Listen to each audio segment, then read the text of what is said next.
Good morning students. Welcome in Urmila Devi PG College. Today we discuss about moment of inertia of the spherical cell. This class is BSc first year Physics paper first mechanics and wave motion. तो आज हम जड़त्व आघूर्ण किसी भी spherical shell अर्थात गोली कोश का जड़त्व आघूर्ण हम ज्ञात करेंगे आज। और यह क्लास जो है बीएससी फर्स्ट ईयर का है, फिजिक्स पेपर फर्स्ट का unit number second, paper name mechanics and wave motion. तो हेडिंग लगा लीजिए, moment of inertia of spherical cell. इसका मतलब कि गोलीय कोश का जड़त्व आघूर्ण, किसी भी गोलीय कोश का जड़त्व आघूर्ण। यहाँ पे कई केसेस राइज होते हैं, अबाउट डायामीटर, अबाउट टेंजेंट। तो गोलीय कोश आप लोगों ने देखा भी होगा कि जैसे कैनवास का जो गेंद होता है, प्लास्टिक का जो प्लास्टिक तो मान लीजिए कि बहुत ही थिन आ जाएगा, तो कैनवास का गेंद आप अगर देखे होंगे तो बीच में क्या होता है, खोखला होता है। तो वहाँ से उसको क्या बोलते हैं, गोलीय कोश कहते हैं। तो सबसे पहले यहाँ पे केस फर्स्ट लगा लीजिए, case first. Moment of inertia, moment of inertia, moment of inertia of spherical cell, spherical shell about diameter, about diameter. इसका मतलब कि हम स्फेरिकल सेल का मोमेंट ऑफ इनर्शिया ज्ञात करेंगे उसके व्यास के थ्रू। तो यहाँ से हेडिंग देख लीजिए, जड़त्व आघूर्ण हमको ज्ञात करना है किसी भी गोलीय कोश का उसके व्यास के थ्रू। और क्या फाइंड करना है, moment of inertia of the spherical shell about diameter. तो सबसे पहले हम एक स्फेरिकल सेल बनाते हैं, सबसे पहले हम एक स्फेरिकल सेल बनाते हैं। चलिए बना लेते हैं। यहाँ पे देखिए एकदम एग्जैक्ट जो है आपका गोला तो है नहीं। ए आपका हो गया x dash axis, y dash axis and its centre is O. इसका सेंटर क्या है, ओ है। अब यहाँ से हम देख लेते हैं कि let us consider a spherical shell have mass M. यहाँ पे जो स्फेरिकल सेल है उसका मास क्या है, यम है, और उसका जो रेडियस है, इसका रेडियस क्या है, आर है। तो let us consider a spherical shell have mass M and radius is R. Let the spherical cell is made up of a large number of thin circular ring। जैसे कि plastic का गेंद ले लीजिए चाहे कैनवास का गेंद ले लीजिए, जब हम उसका सेक्शन करते हैं, जब हम उसका सेक्शन करते हैं तो देखते हैं कि कई सर्कुलर रिंग निकलेंगे। इसका मतलब यह है, इससे निष्कर्ष निकलता है कि जो स्फेरिकल सेल है वह कई सर्कुलर रिंग से मिलके बना हुआ है। जब यह कई सर्कुलर रिंग से मिलके बना हुआ है तो चलिए हम यहाँ से क्या कर लेते हैं, यहाँ से इसका सेक्शन कर लेते हैं, यहाँ से इसका सेक्शन कर लेते हैं। जब हम यहाँ से इसका सेक्शन कर देंगे तो इस सेक्शन का जो विड्थ होगा, मोटाई होगी, वह क्या होगा, वह dx होगा। और यह सेंटर से x दूरी पर होगा, यह सेंटर से x दूरी पर होगा, और उसकी जो थिकनेस होगी वह dx होगी। और इसको हम मान लेते हैं कि A B C D, यहाँ पे एक एंगल बन रहा है, थीटा मान लेते हैं, इसको हम d थीटा मान लेते हैं, और इसको हम P मान लेते हैं, इसको हम Q मान लेते हैं। तो यहाँ से हम देखेंगे PQ are not equal to AC। जो PQ है वह AC के बराबर नहीं है। इसका मतलब कि आप फिगर में देख सकते हैं कि let us consider a spherical cell of mass m and radius r, and the spherical cell is made up of a large number of thin circular rings and consider one of them ABCD of radius PA at a distance x from the center its width its AC। तो यहाँ पे जो circular ring का radius होगा वह क्या होगा, PA होगा, और इसका जो थिकनेस है इस अर्थात जो एलिमेंट्री रिंग निकलेगा, सर्कुलर रिंग निकलेगा, उसका जो थिकनेस है वह dx है। यहाँ पे जो AC है, AC are not equal to PQ, AC जो है वह PQ के इक्वल नहीं है, जैसा कि फिगर में आप देख सकते हैं। अब यहाँ से आप देख सकते हैं फ्रॉम फिगर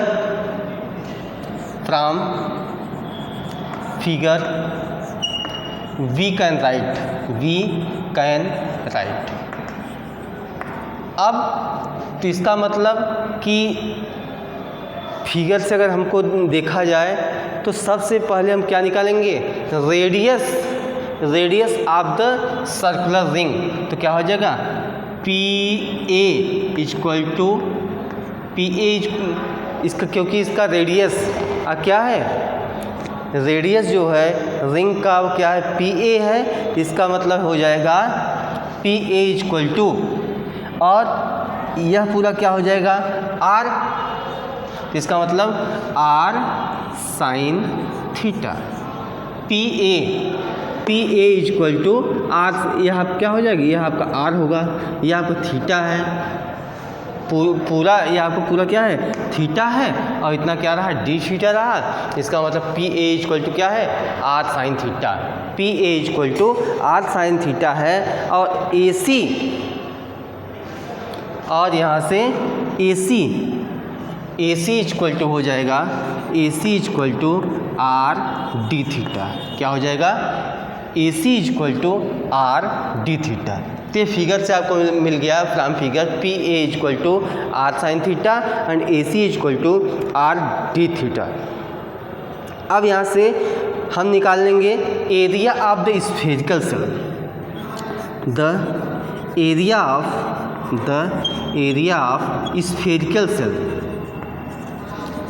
स्फेरिकल सेल क्या होता है, 4πr²। तो 4πr² हो गया स्फेरिकल सेल। तो अब यहाँ से क्योंकि हमने कंसीडर किया है कि जो यह स्फेरिकल सेल है वह स्फेरिकल सेल का मास जो है m है, और उसका जो रेडियस है वह कैपिटल R है, और यहाँ से जो स्फेरिकल सेल है वह कई सर्कुलर रिंग से मिलके बना हुआ है, जैसा कि फिगर में आप देख रहे हैं। तो यहाँ पे किसी एक सर्कुलर रिंग का जो रेडियस है वह PA है, और उसकी जो थिकनेस है वह dx है, और यहाँ से वह जो जिसका हमने सेक्शन किया है, भाग किया है, वह सेंटर से x डिस्टेंस पर है, और यहाँ से जो AC है वह PQ के बराबर नहीं है। अब यहाँ से निकाल लेंगे मास पर यूनिट एरिया। जब मास पर यूनिट एरिया निकालेंगे इक्वल टू, क्योंकि यहाँ पे ऑलरेडी आपने कंसीडर किया है, late us consider a spherical cell है मास m, तो हो जाएगा कैपिटल M अपान 4πr²। क्या हो जाएगा, कैपिटल M अपान 4πr²। अब हम निकाल लेंगे सबसे पहले, ये तो स्फेरिकल सेल के लिए हो गया, किसके लिए हो गया, स्फेरिकल सेल के लिए हो गया। अब हम बात करेंगे सर्कुलर रिंग के लिए। जब हम सर्कुलर रिंग के लिए बात करेंगे तो यहाँ से हम देखते हैं कि कई सर्कुलर रिंग से मिलके बना हुआ है आपका स्फेरिकल सेल। तो यहाँ से निकाल लेते हैं area of the circular ring. तो होता है equal to सरकमफियरेंस into width,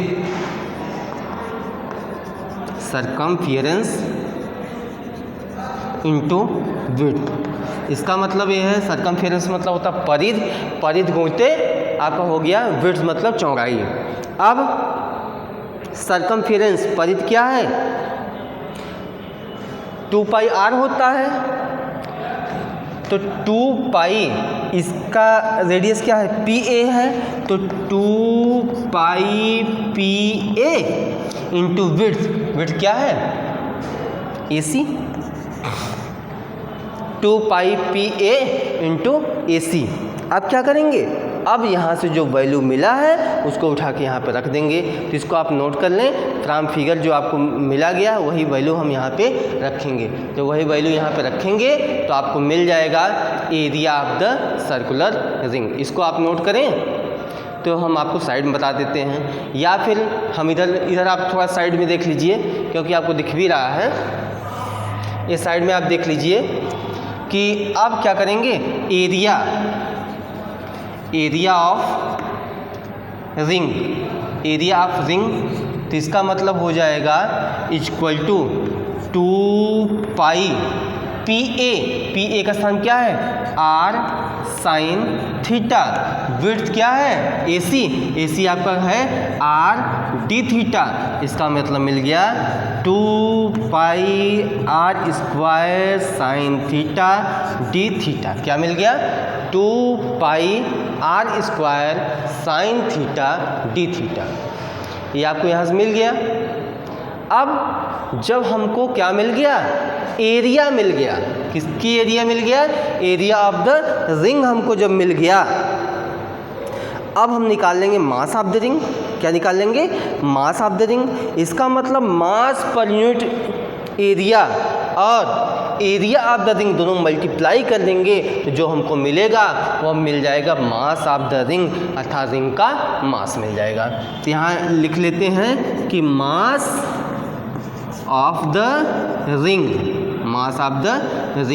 equal to, तो यहाँ से मास पर यूनिट एरिया कितना मिला है, यम अपान 4 पाई आर स्क्वायर, अर्थात यम अपान 4 पाई आर स्क्वायर इंटू, उसके बाद क्या मिला है, एरिया ऑफ द रिंग, तो 2 pi r square sine theta D theta.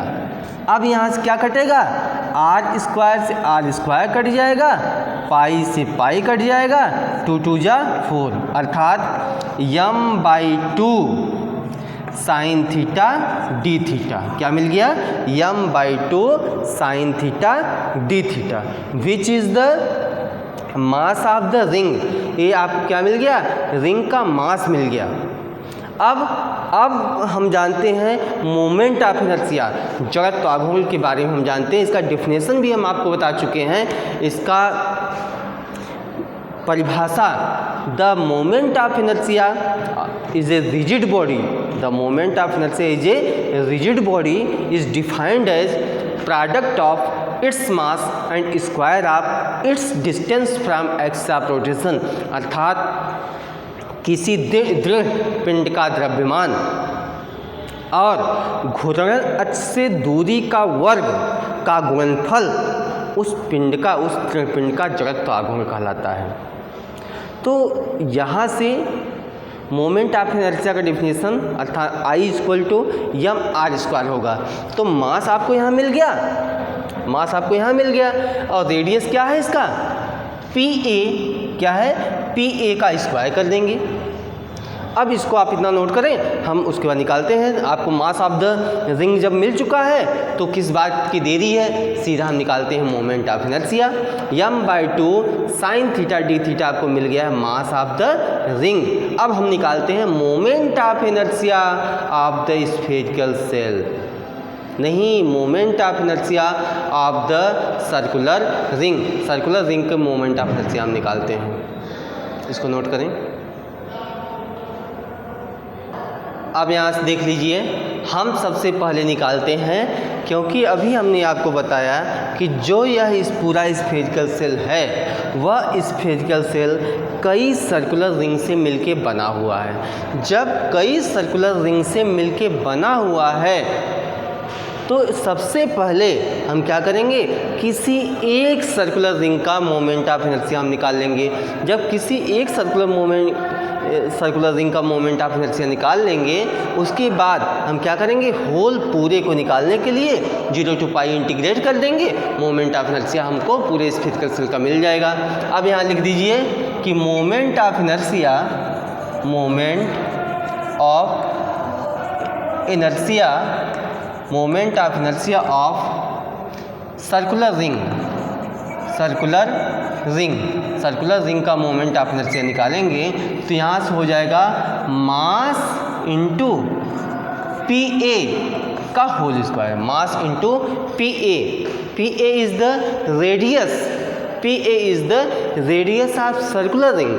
तो यहाँ से सर्कुलर रिंग का स्क्वायर, तो मास अभी आपको क्या मिला है, आपको मास मिला है m/2 sine theta D theta into P A equal to क्या होगा, P A equal to R sine theta होगा। यहाँ से फिगर से ही आप देख सकते हैं P A equal to R sine theta, अर्थात आर साइन थीटा का होल स्क्वायर। अब यहाँ से देख लेंगे m/2 sine theta D theta into हो जाएगा R square sine square theta. इसको लिख सकते हैं m/2 sine cube theta D theta. ये मिल गया आपको moment of inertia of the circular ring का जब आपको मोमेंट ऑफ इनर्शिया मिल गया m/2 R square sine cube theta D theta. अब हमको निकालना क्या है, x डैश एक्सिस के through about diameter moment of inertia निकालना है। तो यहाँ से हम लिख लेते हैं कि the moment of inertia of spherical shell about x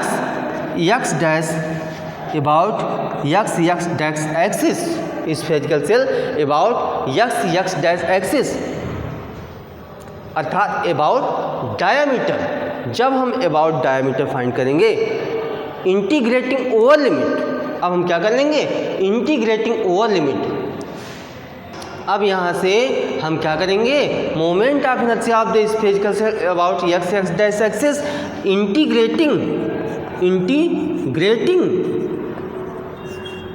above expression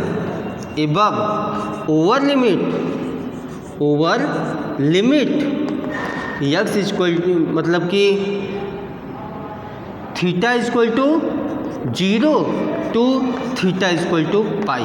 अब 0 टू पाई हम क्या कर देंगे इंटीग्रेट कर देंगे तो हमको मिल जाएगा moment of inertia of the spherical shell अर्थात 0 to pi m/2 R square sine cube theta D theta. तो अर्थात यहाँ पे थीटा है, थीटा इक्वल टू पाई और थीटा इक्वल टू मतलब 0 टू पाई क्या कर लेंगे हम इंटीग्रेट कर लेंगे तो जो हमको मिलेगा वही मिल जाएगा moment of inertia of the spherical cell. तो इसको आप नोट कर लें। तो उसके बाद हम आपको इसका डेरिवेशन करके बताते हैं और एक्सप्लेन करके बताते हैं, एक एक पॉइंट हम आपको डिराइव करेंगे और बताएंगे किस प्रकार से मोमेंट ऑफ इनर्शिया हम निकालेंगे अबाउट डायामीटर। क्योंकि इंटर में तो आपने पढ़ा है, अच्छे तरीके से पढ़े हैं, इंटर में आपने अच्छे तरीके से पढ़ा है, लेकिन फिर भी हम आपको ये समझ के पढ़ाएंगे, ये समझ के बताएंगे कि आप इंटर में जो है कि बहुत ज़्यादा इसका एक्सप्लेनेशन नहीं पढ़े हैं और डेरिवेशन एक एक पॉइंट को हम लेके चलेंगे और बताएंगे आपको। इसको नोट कर लें।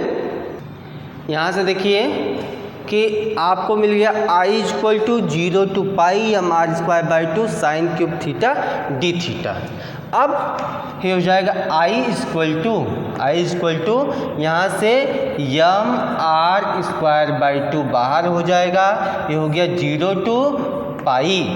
यहाँ पे साइन क्यूब थीटा है तो साइन क्यूब थीटा का अलग से कोई भी फार्मूला नहीं बना हुआ है, तो इसके लिए हम करेंगे क्या, इसको लिख सकते हैं साइन थीटा और यहाँ से साइन स्क्वायर थीटा हो जाएगा, यहाँ से लिखिए sine theta into sine square theta into D theta. यहाँ से हो जाएगा m/2 0 to pi sine theta 1 minus cos square theta D theta. क्योंकि साइन स्क्वायर थीटा बराबर क्या होता है 1 माइनस कास स्क्वायर थीटा होता है। साइन स्क्वायर थीटा बराबर 1 माइनस कास स्क्वायर थीटा। अब इसका जब मल्टीप्लाई कर देंगे हो जाएगा M are square by 2 0 to pi sine theta into नहीं minus sine theta into cos square theta into D theta. अब यहाँ से देख लें कि यहाँ से जो इंटीग्रेशन होगा यह प्रतिस्थापन विधि द्वारा समाकलन होगा। यह क्या होगा? यह होगा प्रतिस्थापन विधि द्वारा समाकलन, क्योंकि यहाँ पे मान लेंगे cos theta equal to T. क्या मान लेंगे? Cos theta equal to T मान लेंगे। और जब तो cos theta equal to T मान लेंगे तो यहाँ से देख लीजिए, जैसे आपको करना है integration sine theta into cos square theta D theta, तो हो जाएगा let cos theta equal to T. तो कॉस थीटा क्या होता है? कॉस थीटा होता है minus sine theta D theta equal to D T, अर्थात साइन थीटा डी थीटा का स्थान क्या रखेंगे? Minus D T. क्या रख देंगे? Minus D T. आपको क्लियर हो गया कि यहाँ से इसके स्थान पे जब हम कॉस स्क्वायर थीटा को क्या माने हैं? टी माने हैं। कॉस थीटा को टी माने हैं, तो इसका मतलब हो गया, इस इंटीग्रेशन हो गया कि T minus T square D T, ये हो गया equal to minus T cube by 3 D T. इसका मतलब cos cube theta upon 3, cos cube theta upon 3, जो कि आपको समझ में आ गया। अब यहाँ से देख लेते हैं, तो हो जाएगा यम आर स्क्वायर बाई 2, ये हो जाएगा साइन थीटा का समाकलन क्या होता है? Cos theta. साइन थीटा का कॉस थीटा, लिमिट क्या हो जाएगा? 0 टू पाई। लिमिट क्या हो जाएगा? 0 टू पाई। अब उसके बाद बचा हुआ है आपका यहाँ से sine theta into cos square theta. Sine का अच्छा साइन का समाकलन है ना, साइन का समाकलन माइनस कास होता है, साइन का समाकलन माइनस कास होता है।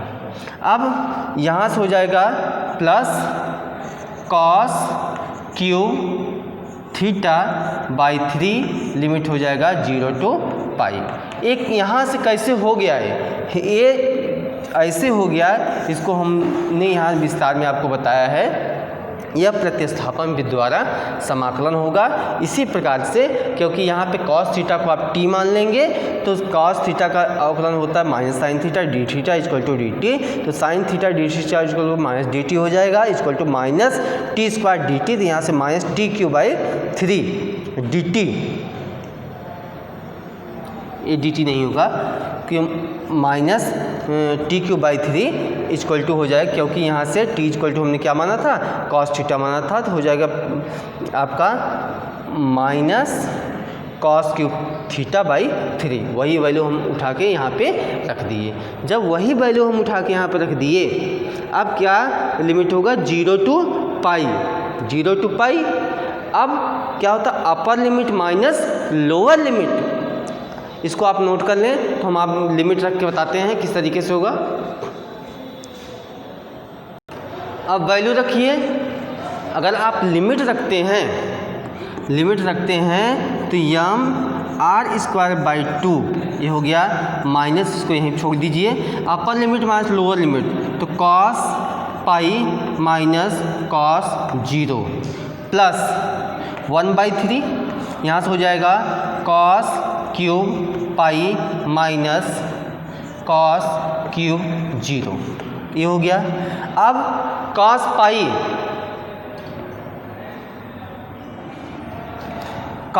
का मान क्या होता है? -1।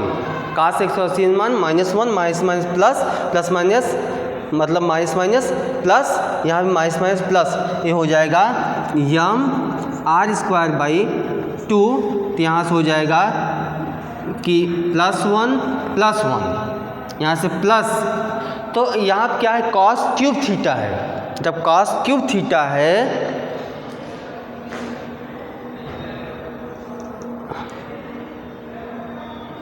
cos 180 अंश मान -1 होता है, तो -1 -1 क्या हो जाएगा, -2, तो हो गया यहाँ से -2/3। अब हम इसको लिख सकते हैं यम r²/2 2 - 2/3 2 - 2/3।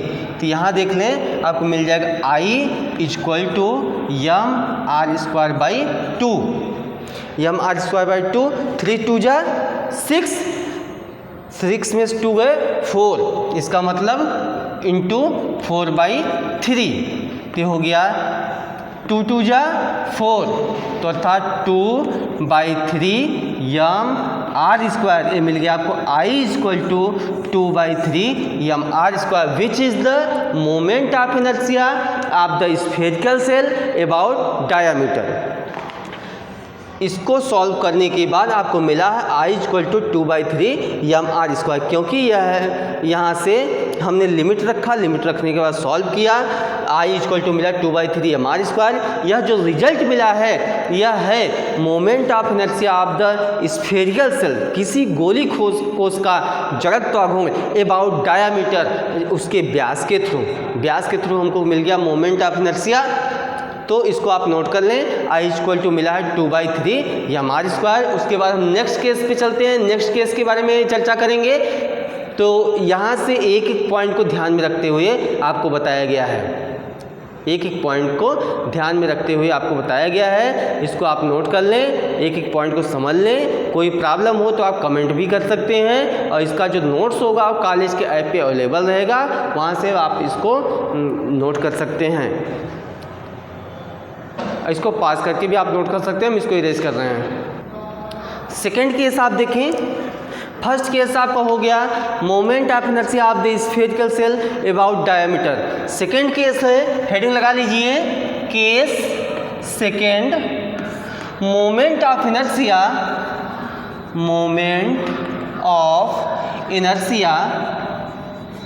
of the moment of inertia of the spherical cell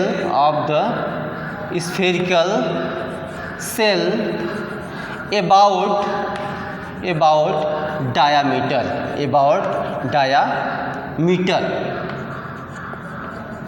तो अबाउट डायमीटर हमको फाइंड करना है, तो हेडिंग लगा लीजिए moment of inertia of the spherical shell about diameter.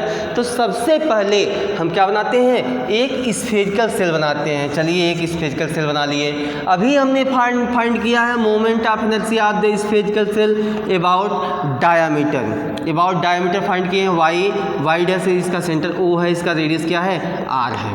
अभी इसमें हमने निकाला था कि यह एक सर्कुलर रिंग से मिलके बना हुआ है, यहाँ से आपका थीटा था, यह आपका क्या है, d थीटा है, A B C D P Q, यहाँ से यह डिस्टेंस क्या है, dx है, यह क्या था, x था।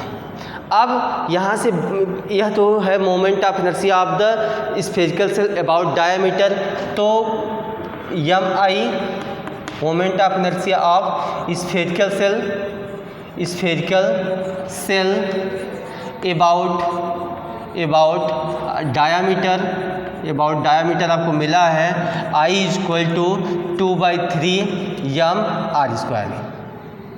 क्या मिला है, 2/3 यम r²। अब यहाँ से एक लाइन अबाउट टेंजेंट की बात की जा रही है, तो एक एक्सिस इसको टच करते हुए जाएगा टी डैश जो है यह इस स्फेरिकल सेल को टच करते हुए जा रहा है। तो इसका मतलब यह है इन दिस केस में t dash and x dash are parallel to each other. यहाँ पे क्या है कि टी डैश और यक्स डैश दोनों क्या है, एक दूसरे के पैरेलल हैं। Then applying theorem of parallel axis. Parallel axis. तो थ्योरम ऑफ पैरेलल एक्सिस हम अप्लाई करेंगे। तो यहाँ से IT tangent about moment of inertia of the spherical shell about tangent मिल जाएगा।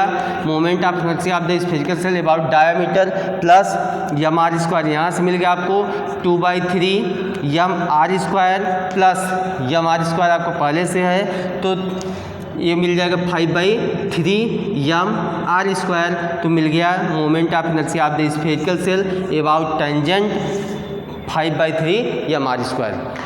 ये आपको मिल गया, दोनों डेरिवेशन हो गया है। तो यहाँ से एक का मिला है 2/3 यम आर स्क्वायर, एक का मिला है 5/3 यम आर स्क्वायर। तो हम आशा करते हैं कि यह वीडियो जो है आपको बहुत अच्छा लगा होगा। यहाँ से आपने फाइंड किया स्फेरिकल सेल का मोमेंट ऑफ इनर्शिया, और दोनों केस में अबाउट टेंजेंट अबाउट डायामीटर। कोई प्रॉब्लम हो आप कमेंट करके पूछ सकते हैं। जो भी आप क्वेश्चन करेंगे आपको आंसर ज़रूर मिलेगा, और इसका जो नोट्स है आपके कॉलेज के ऐप पे है। तो नेक्स्ट वीडियो का आप इंतज़ार करिए। तब तक के लिए धन्यवाद।